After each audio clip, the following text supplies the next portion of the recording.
Également dans l'actualité, instituée depuis 2012, la carte d'invalidité affectée aux personnes vivant avec un handicap pour leur garantir, entre autres, l'éducation, la santé, l'emploi, le transport et la formation professionnelle peine toujours à s'imposer. Les détenteurs n'ont toujours pas les avantages prévus conformément au texte en vigueur.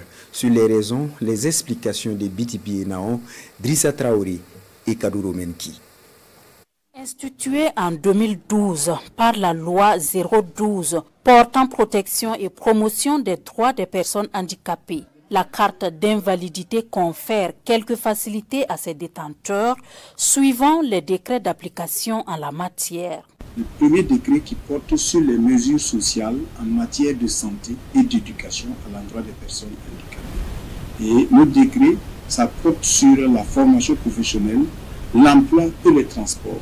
Pour ce qui est des avantages, par exemple, en matière de santé, il est effectivement dit qu'il y a l'exonération.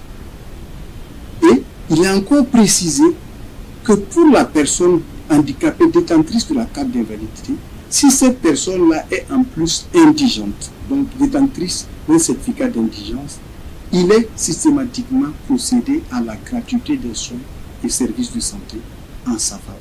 Pour la majorité des détenteurs de la carte, ces avantages sont loin d'être une réalité. Sur le point de vue pratique, en tout cas, ça reste à désirer. Par exemple, toute personne détentrice de la carte d'invalidité est déclarée démunie, normalement doit payer une somme forfaitaire pour la scolarité. Mais c'est qu'on nous a dit que, bon, comme c'est les inscriptions en ligne et les plateformes n'est pas paramétrées pour accueillir ces genres de situations, mais néanmoins, nous on peut faire l'inscription et faire les poursuites jusqu'à aller à Ouagadougou. Maintenant, si ça a été pris en compte, ils vont nous rembourser ce qu'on ne devrait pas payer. Bon, vous-même, vous imaginez, pour ça, si je dois me déplacer pour aller à Ouagadougou, pour aller faire cette démarche-là, c'est que ce n'est pas la peine. Hormis, en tout cas, les concours directs au profit des personnes handicapées, je n'ai pas bénéficié d'aucun autre avantage. Quand tu vas aller à l'hôpital, on te donne une ordonnance parce qu'il y a l'exonération parce que tu as une carte d'invalidité. Le caissier qui est à la caisse ne sait pas. Est-ce qu'il pourra exonérer cette carte pour toi?